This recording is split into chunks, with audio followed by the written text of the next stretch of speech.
Gia and Tonya are my morning coffee.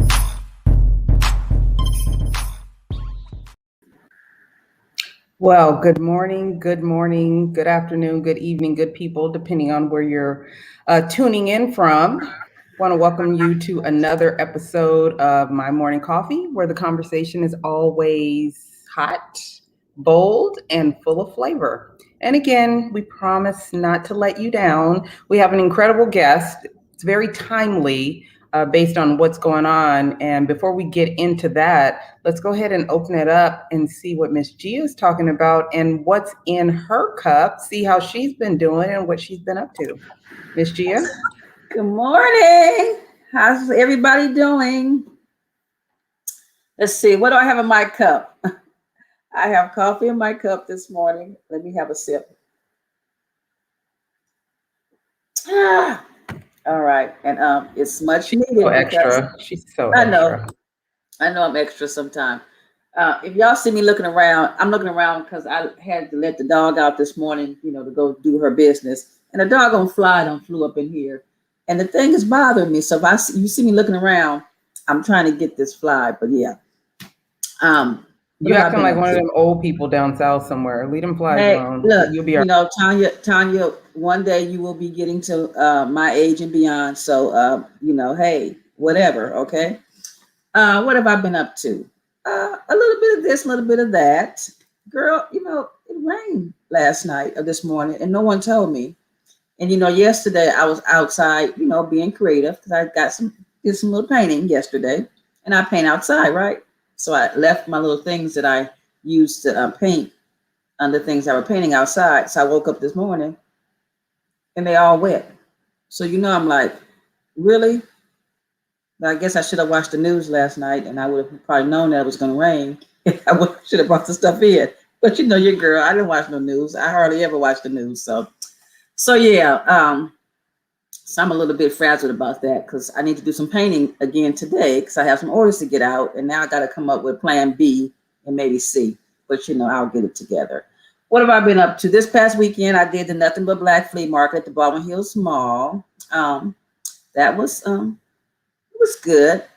Turnout was low. A lot of the vendors we talked this past weekend when we were there, and we were trying to figure out why was the turnout low. It seemed like it was like a ghost town. So I don't know if this new Delta variant got folks scared and they back in the house again or what. But we were there doing our normal thing, our vending thing and stuff, which is always fun.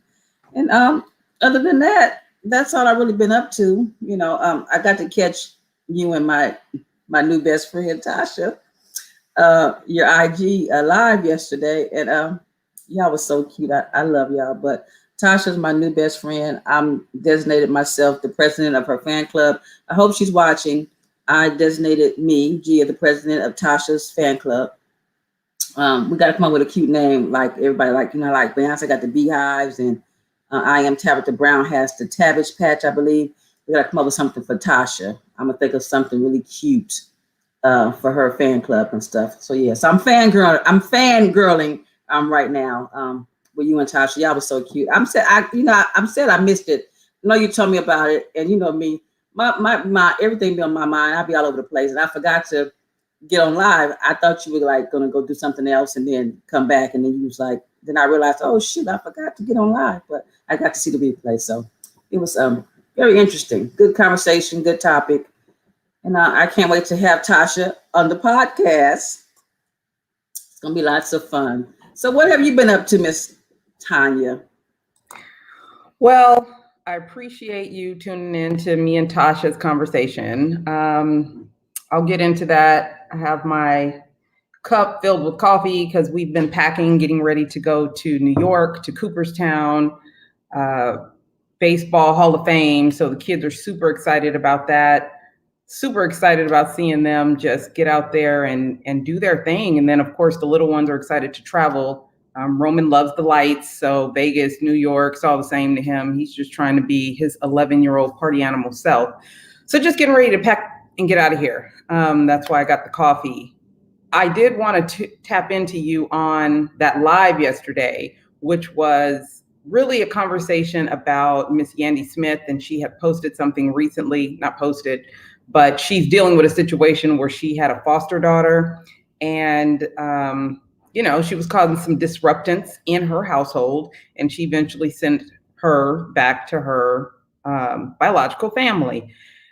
The problem is a lot of people seem to be giving her grief about it, and we wanted to tap in as parents or just as matriarchs or the women leaders in our household about how much one should have to deal with in order to do the right thing, right? So you're trying to do the right thing, give this young person a stable home, something that they couldn't get from their biological family, and you just keep getting disrespected or disregarded, and how much of that you are actually supposed to put up with and deal with. And I talked about my situation where I raised my two sisters, and one of them was just incredibly disrespectful to the rules that we set for this household in order to establish some kind of sanity and stability. And after a while, it was like, okay, well, clearly what we're trying to give you, you don't want. And trying to break generational curses, we're not going to continue to let dysfunction take place. So we have to change the game. In order to break generational curses, we have to change how we do things. So that was essentially what that conversation was about. So if anybody wants to hear it, they can go to my IGTV and check in with me and Tosh. And it's so funny because just like Tasha, you do the same thing when I say, hey, let's talk about life and I want to hear more about you. Ain't nothing interesting about me, but this is me as a storyteller. I know how to get you people. I know how to get you talking about your story. My grandfather was the same way. We don't need to talk about the past. Ain't nothing interesting about me. Okay, once we get to talking about your story and you lean into that story, you even realize, and definitely Tasha should realize now, your life is such a testimony to other people. So anyone that's listening, I implore you, when you have the opportunity to tell your story, share more about who you are, because those connections, they resonate. They resonate with your audience. They resonate with people that didn't even know they were your audience. But when you start saying some of the things that you're saying, you trigger things in people. And now you happen to be a fan, president of her fan club, but I have to tell her all the time, ma'am, your story is incredible and we have to tell it more. So we definitely will be having Tasha on the show. I also wanted to tap into what you said about this COVID variant that happens to be coming up. I am of the mindset that if we take better care of ourselves, a lot of what's causing the problems won't be so much of a problem or so frightening to everyone. But one of the things we don't hear often is our health departments talking about the other things that we could be doing to take care of ourselves, not just getting a shot. There's so many other things. So people be like, oh, you and Ray work out all the time. Listen, I'm trying to live, okay? I got 4 kids. I'm trying to live and see their kids and their kids.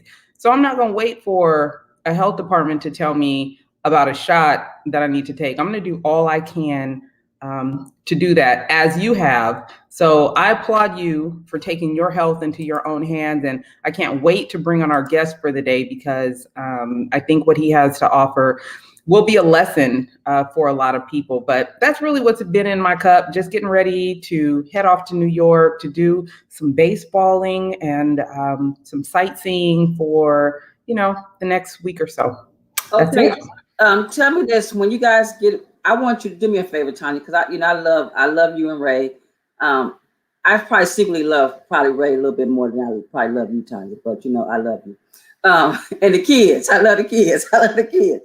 But I want you to go live, because I know the McKenzie bunch is gonna be a riot. So I need you to pop in and do some lives and give us some candid moments of you, because I'm trying to picture you and all the kids and Ray, y'all traveling.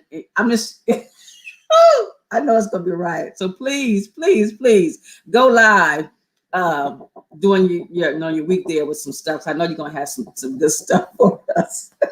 I'm about to start calling you church lady with that fan, though. You really look like it's Sunday on the pews. Okay, see, there you go. Don't look. This is my business, okay? And you too, one day soon, because you're not far behind me, you'll be having a fan too. And I'm gonna look back and I'm gonna say, is that a fan in your head, Tonya? Tonya got a fan. I got church lady fan. Dude, Yes. listen. Look, when you can't find your little fancy new gadget fan, you got to go back to old school. See, that's what I'm saying. We take it back to old school where it all started.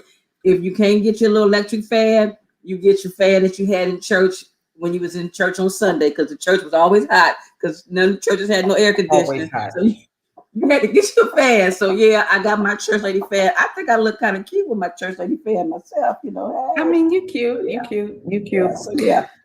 So without further ado, let's go ahead and bring on our guest, Dr. L.R. Matthews. This man is amazing. Before I bring him on, I just want to say I love that he went to Morehouse. He's done some incredible things in advocating for vitamin D. And I want to start off with that because it's hugely important that people recognize we can do so much more for us before the health department lets us know. So thank you, doctor, for being here. Why don't you tell the people about yourself, a little bit about what you've been up to and your Black college experience? I definitely want to tap into that. Okay, my name is Dr. Leslie Ray Matthews. I'm originally from Indianola, Mississippi, which is a hometown of B.B. King. I'm the youngest of 11 children. My father was a Baptist minister, elementary school preacher. My mom had the first set of Siamese twins to be successfully separated. My dad started a singing group called the St. John Gospel Singers with B.B. King when they were teenagers. So they integrated radio in the state of Mississippi. They never recorded an album. B.B. King wanted to become a professional gospel singer, but he couldn't convince the other guys to go on the road with him, so he switched over to blues. Wow. You gave us a lot, Doc. And a lot of good I am blown away. Yeah, who knew? Who knew all that about B.B. King? But your family, you're the youngest of 11 kids. Oh my goodness. Yes. I almost, your parents, they were busy.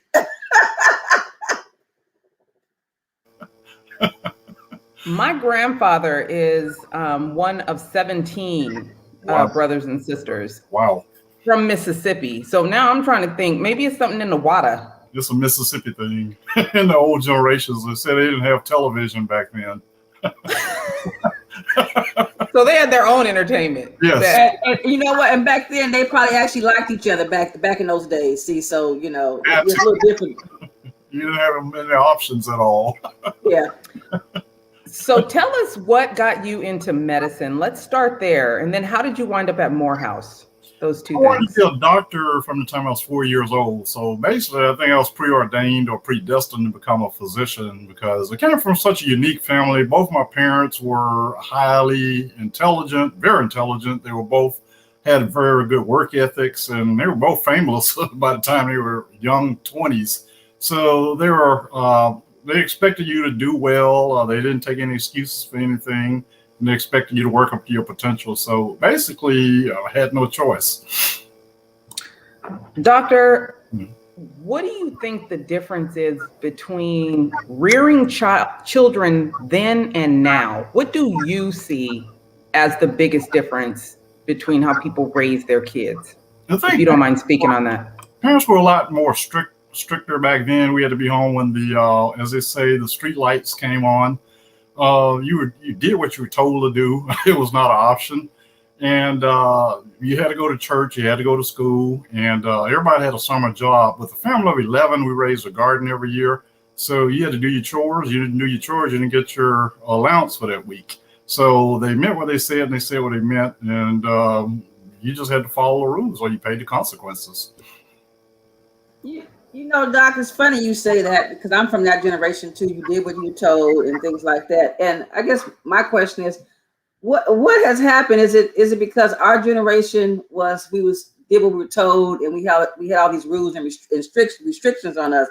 And now that we have kids, to me, it seems like we've we've kind of relaxed a lot when it comes to discipline and structure with our kids. And then our kids are now having kids, and they're way more lax than we are. So, why is that? Because I think we turned out great with all the rules and restrictions we had from our parents and stuff. But it just seems now these kids, everybody's just like, kind of carefree. We're going to be carefree about everything. more like we're going to be hands-off type parenting as opposed to hands-on? Well, my older brothers and sisters' attitude was we're not going to be as strict as on our kids as our parents were on us, and they turned up or end out with some disastrous results. So trying to just let a kid do what they want to do when they want to, I think they missed out on an important lesson in life. You need to teach a child discipline and that there are consequences regardless of to anything that you do in life. And you have to deal with those consequences if you go make bad mistakes in life. Absolutely. Tell us a little bit about your Morehouse experience for people that might be considering HBCUs for their kids, or someone that's listening that's considering an HBCU. Talk to us about that experience. Well, first of all, I think a child needs to go where they feel comfortable, where they think they fit in. I think the worst mistake you can do is try to make a child go somewhere where they don't want to go. So undergrad, I went to Ole Miss, which is one of the flagship institutions of University of Mississippi. So Ole Miss was totally different from Morehouse, which was a HBCU. So at Ole Miss, you have to be more independent and more of a go-getter. You're not nurtured as much or as well. So I'm very independent. So actually, kids that are not as outgoing or not as confident, I think they need to go to an environment where they get more nurturing. So at the HBCUs, I noticed they get a lot more nurturing, and some kids aren't ready or mature enough yet, and they need that extra nurturing. So I think you have to let the child go where they feel comfortable going and where they fit in.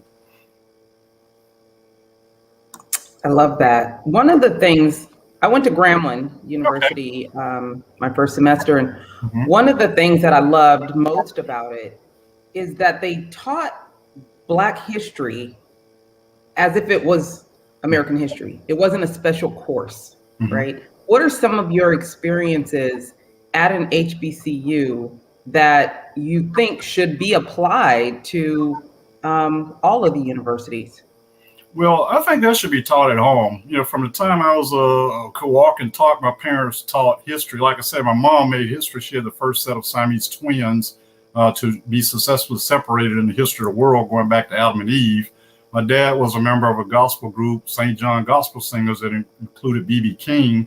So I saw a lot of history growing up. So one of the first Tuskegee Airmen that got shot down in World War II, his family lived right across the street from me. So my hometown had a lot of history. So I used to talk to the old people, and you'd be amazed at the amount of history that they knew, or the people that they met throughout their travels and stuff. So I think that is important coming from a childhood. So actually, when I went to HBCU, I was able to teach them a lot of history, a lot of things that they didn't know, because I actually lived those things and met these people, and I've been around them. Isn't that incredible to be able to share those experiences and pass those stories down, though? I mean, yes. My goodness. Oh, yes, there's nothing better. Well, if you go to my Facebook page, there's a lot of history on there dating back 3 centuries of famous African Americans from my hometown. Oh, wow.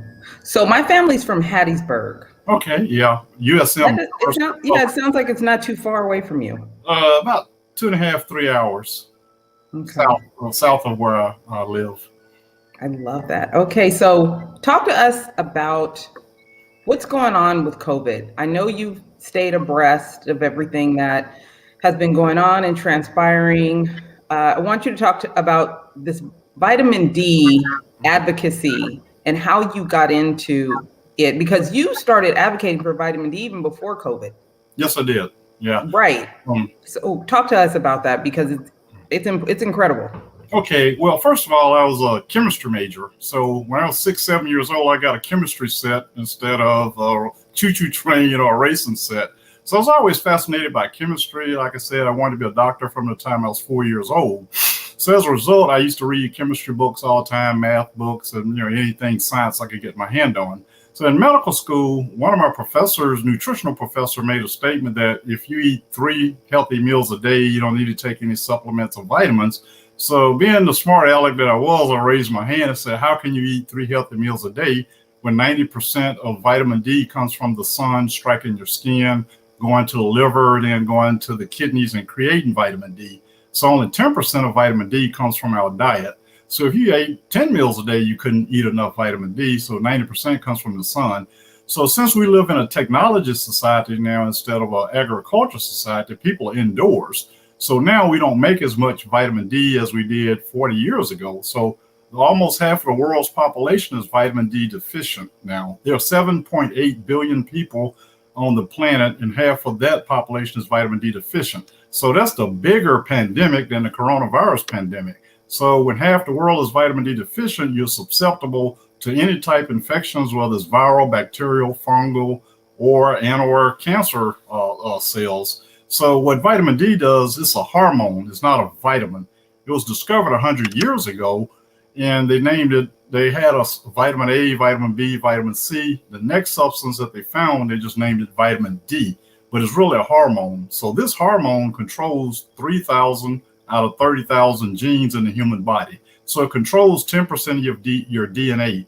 So my thing is, I can do more with vitamin D or hormone D than George Washington Carver did with the peanuts, because I understand the chemistry, the biochemistry of it, the physiology of it. And being a trauma surgeon, I'm looking in the body in real time. So that gave me a unique perspective of it.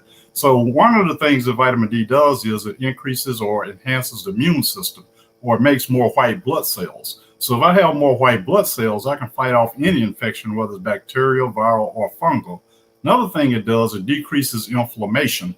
Inflammation is the thing that with the coronavirus, it causes your lungs to stop working well and stop oxygenating.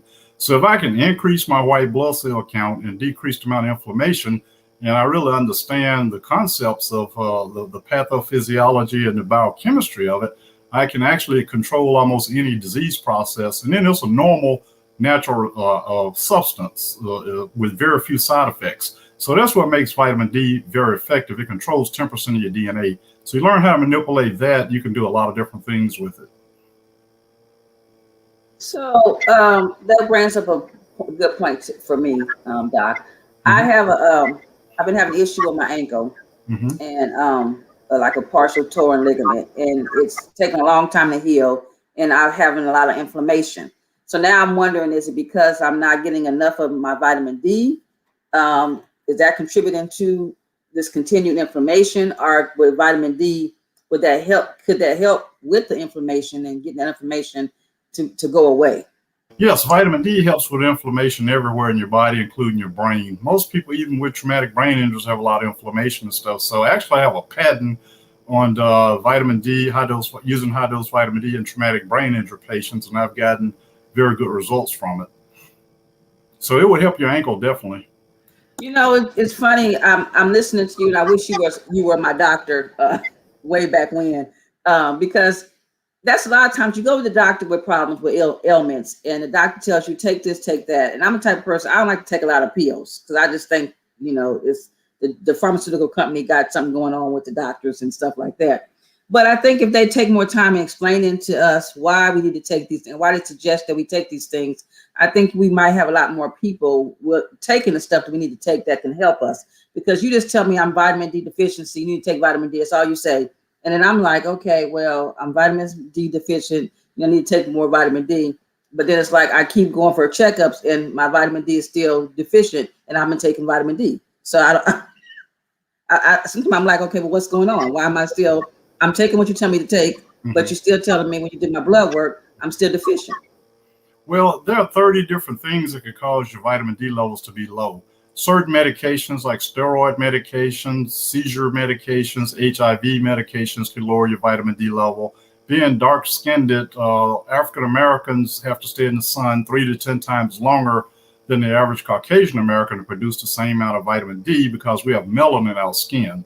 The melanin serves as a natural sunscreen, which blocks sun rays, so you can't make as much vitamin D. Liver disease, cirrhosis of the liver, alcoholic liver disease, patients on renal dialysis or kidney failure have lower vitamin D levels. People with malabsorption syndrome, spruce, the ladies from the Middle East that wear burqas and long clothing they're vitamin D deficient. And wearing sunscreen, we suggest that you go outside 15 minutes and then put your sunscreen on, because sunscreen blocks 98% of vitamin D production. LA has a lot of smog. Smog blocks up to 98% vitamin D production. Cloudy days, you can't make vitamin D. So there are a lot of different things. It's like 30 different things. And most physicians do not know these 30 or 40 some different things that can affect your vitamin D level. And going in the hospital, your vitamin D level drops 50% within the first 24 hours entering the hospital, regardless of the cause. Wait a minute. Go back one more time for me about LA and the smog. Yes, Talk to me about that again. okay, smog blocks vitamin D production because sunlight is not getting through the smog. So you can't make as much vitamin D when you have a lot of air pollution or a lot of smog in the air. Or you have a lot of cloudy days like Seattle, Washington. Used to rain, 300 out of 365 days. So cloudy days, you can't make as much vitamin D. Being indoors all the time, you can't make as much vitamin D. Everybody has air conditioning now, so we're all indoors, very seldom go outdoors. Back when I was growing up, everybody was outdoors playing sports all day because we didn't have computers. So technology, we're all computer geeks now, so we're all indoors all day on our smartphones and doing other things. Sunscreen blocks 98% of vitamin D production. So it's a whole list or a whole gamut of things. That's why we have a vitamin D pandemic. Actually, that's the bigger pandemic than the coronavirus pandemic, is a vitamin D deficiency. So I spoke to the United Nations back in 2018, and I told them we were going to be exactly where we are today. So I don't think they listened or heeded my warning. And so your immune system does not work as well when you're vitamin D deficient.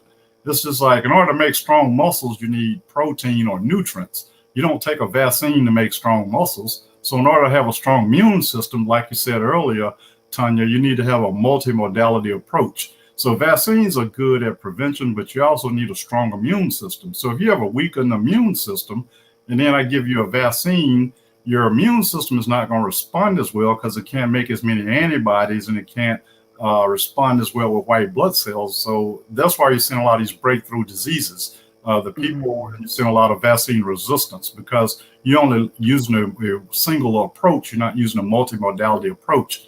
So the better thing would be to take vitamin D and the vaccines if that's what you want to do, other than just pushing vaccines. So I think one of the things that the medical community has done is not explained very well to people. You're dealing with grown people. You cannot tell them what to do. It's just like as a trauma surgeon, if I walk in a room, tell a person, you better get this operation, they're going to look at me like, doctor, who are you? And most likely they're going to be resistant or hesitant. But if I sit down and explain the risk and the benefits and why they need it, most people will come to the right decision. So I think we've used the wrong approach in terms of healthcare from all the governmental agencies and creating a war like the unvaccinated people are causing this problem. So you make people feel guilty and you make them more resistant. They just dig in. You should say, this is why you need it. Don't put them on the spot like that saying you all are causing the problem or the problem. So that's the wrong approach. So here's my question. If you are someone that has a compromised immune system, whether it be cancer or some other situation, what would be your best advice to them?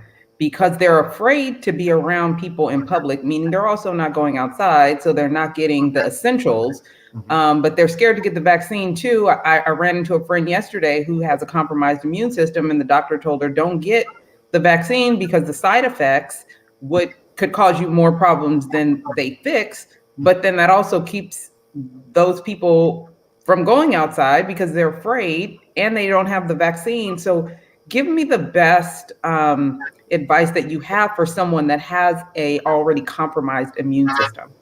Well, that's a great question. Actually, like I said earlier, I believe in the multimodality approach. I'm going to use myself, for example. I broke my foot back in 2016, and I developed blood clots in my lungs and in my leg. And so I have a history of blood clots. I was on Coumadin or warfarin for 6 months.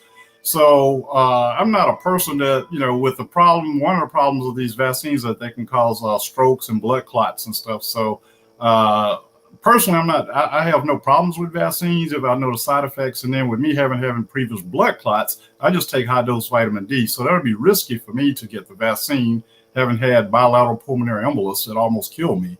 And so that'll be putting my life at risk, or some people with immune compromised diseases. So high dose vitamin D, wear your mask, social distancing, exercise, drink a lot of water, try to eat a healthy diet with more fruits and vegetables would be the thing that I would recommend.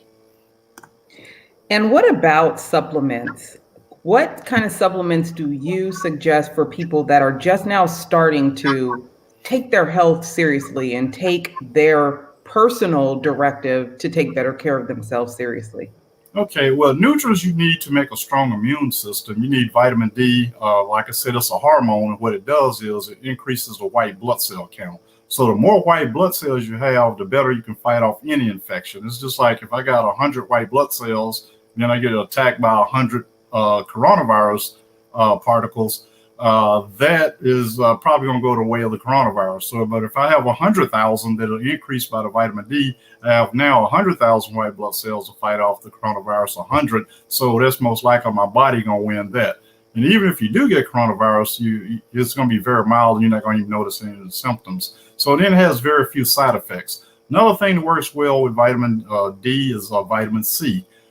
Which helps with the immune system too, immune response, and zinc works well also, and a good multivitamin. So those are some things that you can do to arm or strengthen your immune system. Okay, so I got vitamin D, vitamin C, zinc, and a good multi. Yes. What about women? Should they be taking a multi that is specifically for women, or are there other supplements that women should be taking to better take care of themselves? Well, it depends on which problems that you have. I recommend different things for different people based on what disease processes they have. And so everybody's individualized when it comes to everything that you should be taking. So I have to sit down and talk to people to see what's going on with them. And then so different people, I put them on different things. So Doc, is there a certain amount of these vitamins or hormones that we should be taking daily? Like I know sometimes when you go, they say, take 100 milligrams or 200 milligrams or 1,000 milligrams of vitamin E or something like that. Is there a certain limit we should be taking daily?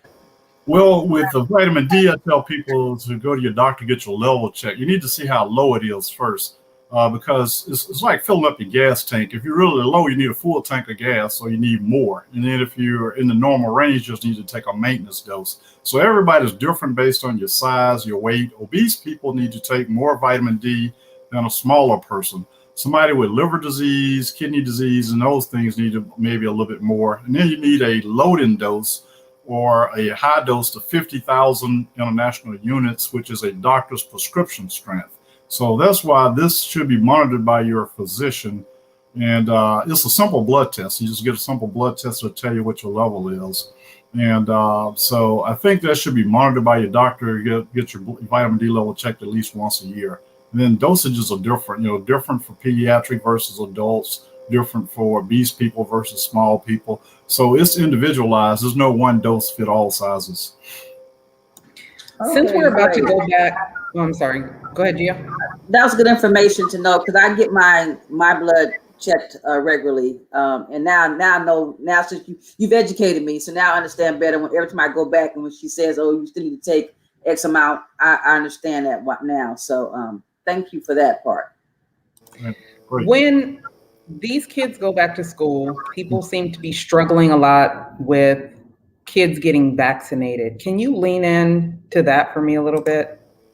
Well, I, as a trauma surgeon, I had to have all my vaccines. I had to have my measles, mumps, rubella, flu shot every year, hepatitis vaccine. So I'm pro-vaccine, really.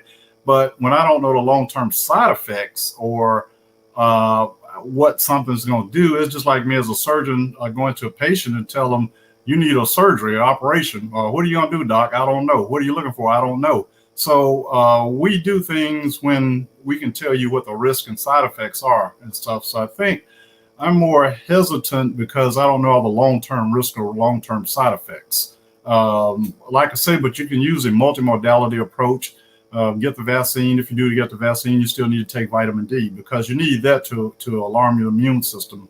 Vitamin D is kind of like the ignition, putting the key in the old cars where you had to crank them and stuff, and so to alarm your immune system. So your immune system cannot work well when you're vitamin D deficient under no circumstances, regardless if you do take a vaccine or don't take a vaccine. Your immune system's not going to be at optimal health.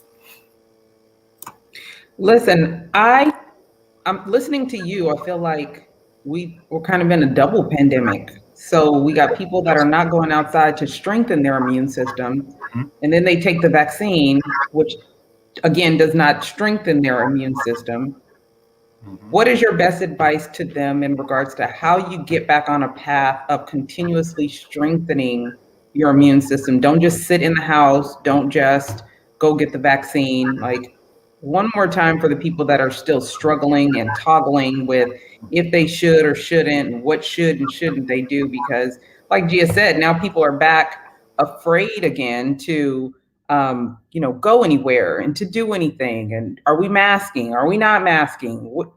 Weigh in on that, because there just seems to be a lot of confusion, and the unknown causes a lot of fear.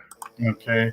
Well, I rely on the science. Tulane University did a study that shows that these viruses last in the air, or the aerosol, a mist lasts up to 16 hours plus. So if you sit at a restaurant table where somebody's eating earlier that morning, that plume of coronavirus is still there 16 hours later.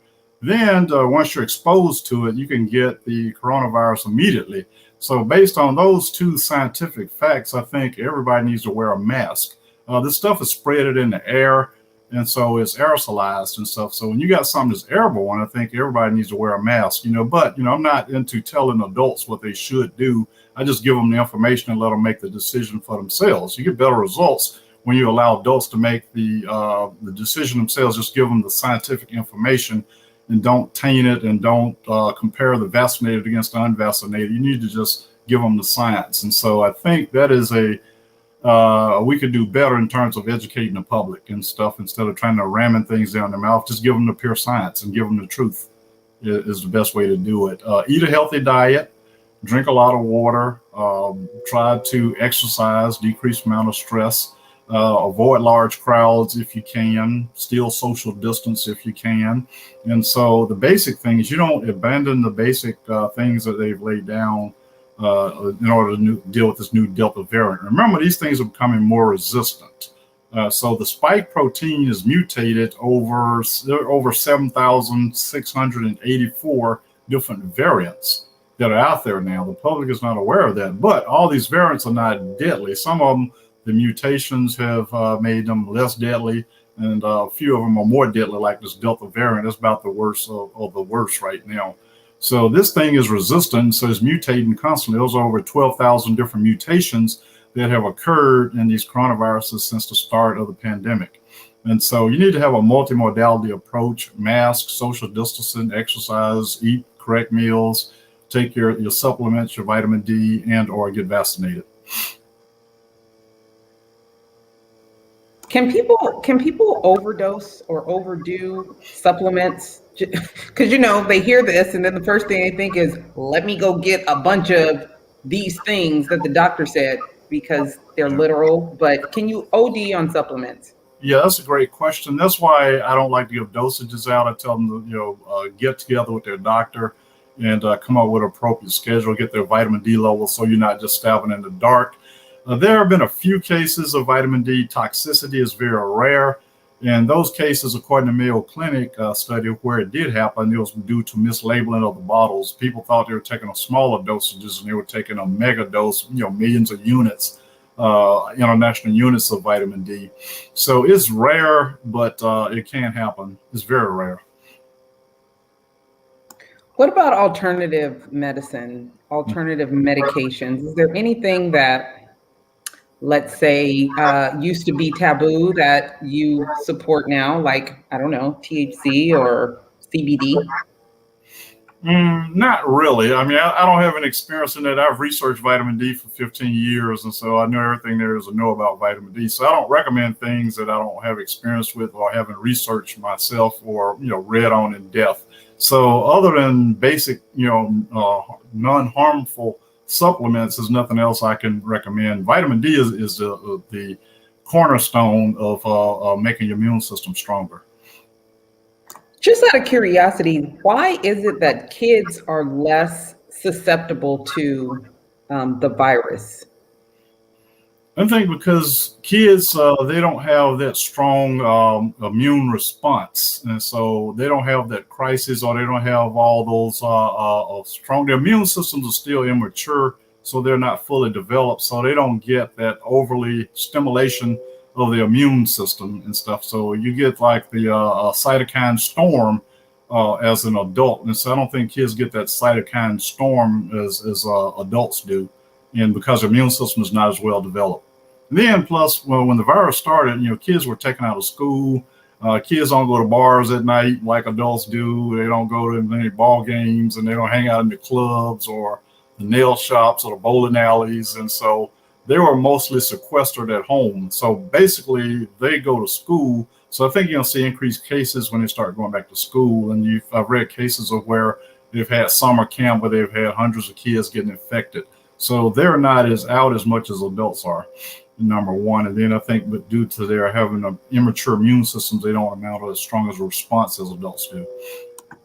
Now, I know you saw my girl G over there waving her little menopausal fan earlier. What does vitamin D do for women and their issues? Vitamin D is one thing that affects women a lot is osteoporosis, and so it's good for women with osteoporosis. Get your vitamin D level up. The federal government states that vitamin D level 30 is normal.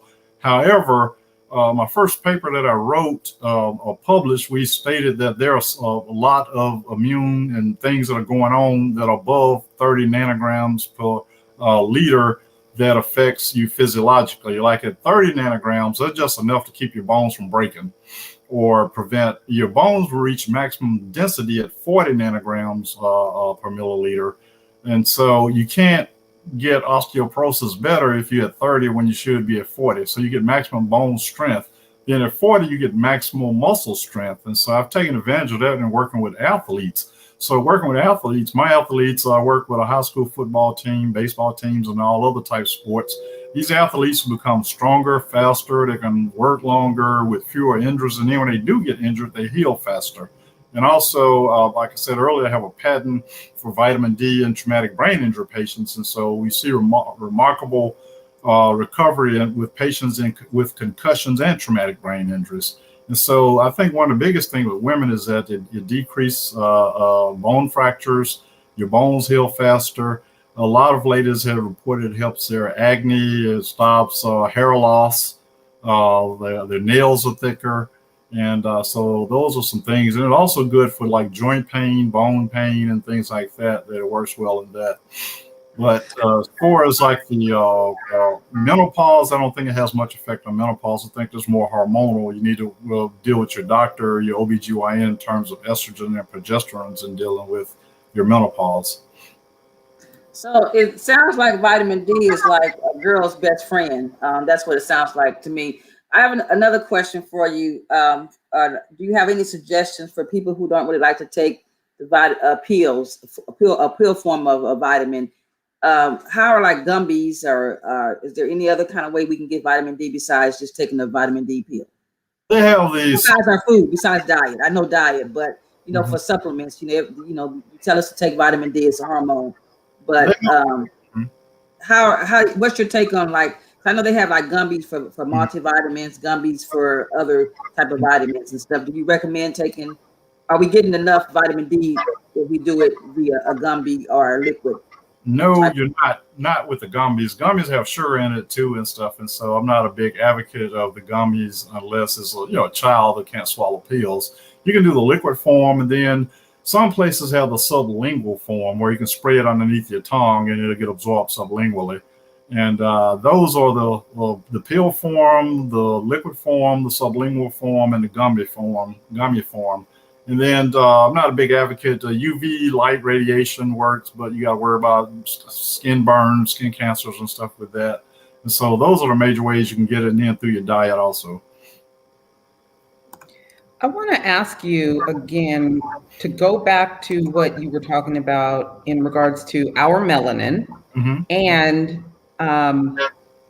sunscreen and vitamin D. So we put on sunscreen, we're not getting the vitamin D. What do you suggest in regards to us taking care of our skin and still getting the vitamin D without, risking skin cancer? Okay, great question. We've made a compromise with the dermatologists. The dermatologists are worried about skin cancer. Vitamin D researchers are worried about getting enough vitamin D. So the compromise we made with the dermatologist to address both issues in order to keep from getting skin cancer, we recommend you go outside 15 minutes, and after 15 minutes, then put your sunscreen on. So we've agreed to that with a dermatologist and stuff. So that's how you avoid the skin cancer and get enough vitamin D at the same time through the sun. So I guess we all got to get some type of chase lounge or a hammock and just lay out for every day. And while I'm at work, I might have to start taking me a vitamin D break. I'm gonna tell my boss, look, I gotta go get my vitamin D. So I gotta have a break so I can go outside and get some of these rays from the sun. That's what it sounds like what you're saying, Doc. Yeah, well, limit that sun, like I said, to 15 minutes exposure, then put your sunscreen on. A dermatologist would deal with me if I didn't put that in. So only 15 minutes without the sunscreen, then put your sunscreen on after 15 minutes. Okay. Sounds great. 15 minutes every day. Definitely appreciate you and all that you bring to this conversation. Let the people know where they can hear more from you, stay in touch with you, and follow the work that you're doing. Okay, most of my things I put it on my Facebook page, which is Leslie Ray Matthews, or you can reach me by my Instagram page, Dr. Leslie Ray Matthews. Those are two ways to reach me, and those are the best ways to reach me. Well, thank you. We appreciate you. We'll definitely keep in touch with you. And as we continue to hear about more of the great stuff that you're doing, we will share it and reach out to you again, because this conversation definitely is not over. Thank you for having me. Have a great day. Thank you. You too. All right, Miss Gia, what were your thoughts? Actually, it was very good. He was very good. He's very informative. He educated. I'm sure hopefully he educated a lot of our viewers. He educated me, and that's why I think a lot of the problems is right now in the medical profession. We all go to the doctor and for things that are going on with us, but the doctors are not educating us, not really telling us everything. And they'll say, go do X, Y, and Z, but they never tell us why. And I know some people say, well, you should ask. But my thing is, I shouldn't have to ask. If you're prescribing something to me or tell me to do something, part of your profession, you should be telling me the reasons why and everything. And then I think that would help a lot of people. More people be more inclined to do what they need to do. For one, I'm a person, I don't like taking a lot of pills. Even when I'm in a lot of pain, I don't like to take a lot of pain pills. I wait till I just can't take it no more. So I just don't want to put all that kind of stuff in my body. That's been my thing. It's like, I don't really know about all this stuff. So things that he said to me today now I'm out of vitamin D. I ran out, and I wasn't, I hadn't gone in to get any either. But now, since I've had this conversation with him, now I'm gonna take my behind out here today, and I'm gonna refill my vitamin D, and I'm gonna start back on my vitamin D regimen because I need it, So and it's a lot clearer now. For people that are looking to maybe lose some COVID weight and build their immune system, get outside. You ain't got to be in a gym. Get outside, go walk, go run, go swim. Make sure you put on your sunscreen after 15 minutes. But you can do two things at once. You can do multiple things to take care of yourself at once. And what he's saying is, you do need to be outside. Your kids need to be outside. You need to be building your immune system and not running from things. If you have underlying conditions, you need to deal with those, but don't necessarily have to get the vax. But again, he said multi-pronged approach. Don't take the vaccine and then not do the other things you still need to do to take care of yourself. Right. And with everything, you should always, especially if you have compromised immunes and you have medical conditions, you should always consult with your physician about the vaccine, about anything, because that's what they're there for. At least they should be there for. And if they're not educating you and telling you stuff, then you might need to seek a new physician. And that can be that kind of person for you. But I've learned through all this and through all these little ailments that I've been having, you have to be your own advocate. It's not like back in the day when I was younger, going to the doctor for myself, and even with my grandparents. To me, the doctors were more. They gave you more. Now you go in, and I'm diagnosing myself sometime in emergency when I have to go to emergency.